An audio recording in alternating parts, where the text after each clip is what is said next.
House Democrats aren't clarifying that no one's above the law. They're just clarifying that none of them are above partisanship and politics.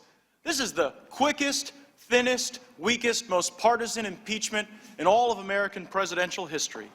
And for all the radical left's attacks on the president's honesty, it's their lies that continue to fuel this scorched earth strategy of impeachment. When a member of this committee said that President Trump was an agent of the Russian government engaged in a criminal conspiracy with the Russians, he lied. Needing a new way to undermine our president, the Democrats said he obstructed justice. But they couldn't make the case. They didn't have the facts. And there are no obstruction of justice articles in this impeachment.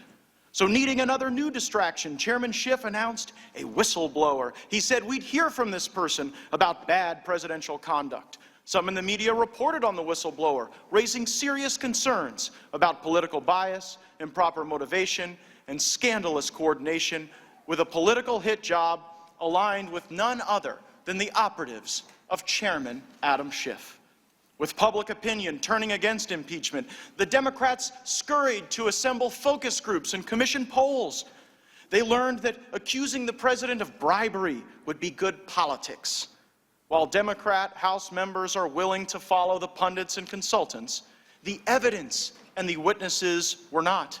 Even their seemingly most anti-Trump witness, Lieutenant Colonel Vindman, said, "I was never involved in anything that I would consider bribery or extortion." Lo and behold, there are now no bribery articles in this impeachment. Another lie.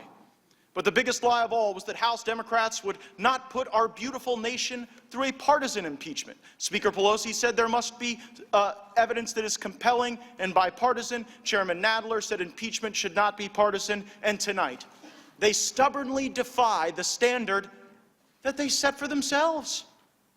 Not only has this weak case failed to convince the president's supporters to abandon him, they can't even convince the president's congressional critics to go along with this sham.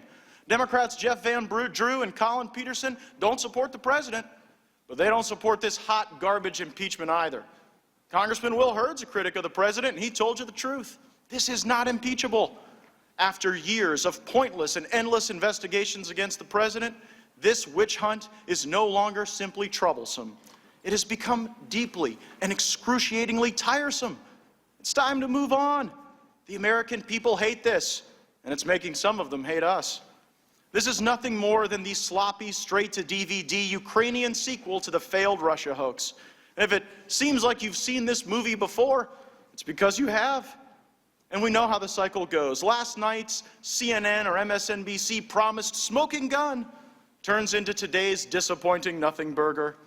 It's like Democrats forgot they're trying to impeach President Trump for delivering military aid that President Obama himself withheld.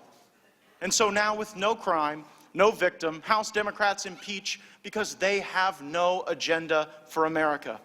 Impeachment has become reflexive for Democrats. It's what they've wanted all along. Impeachment is their passion, their drug, their all-consuming ambition and obsession. It has been since the moment they stopped crying at the Hillary Clinton election night sob-fest. They say President Trump abused his power, a sad, low-energy placeholder for an actual impeachable offense. President Trump's true crime in their eyes was winning the 2016 election against all odds and against the establishment of both parties. The only relevant quid pro quo is the American people's decision to send President Trump to the White House in exchange for Trump's commitment to support our workers, restore our economy, defend our troops, and drain the swamp. How dare they accuse President Trump of abusing his power when they have released the phone records of journalists and congressmen, contrived a kangaroo court, and subjected this administration to more harassment than any other in American history. They are the sorest of sore losers. The second article accuses President Trump of obstructing Congress. If obstruction in Congress is an impeachable offense, maybe we best impeach ourselves. For this fact-free impeachment has obstructed progress on a budget, on border security, on an infrastructure plan, and on economic reforms that will put America and the American people first. The American people know what this is really about. It's not about Ukraine. It's not about Russia. It's not about the Democrats' nosiness into the executive decision-making process. It's about the election.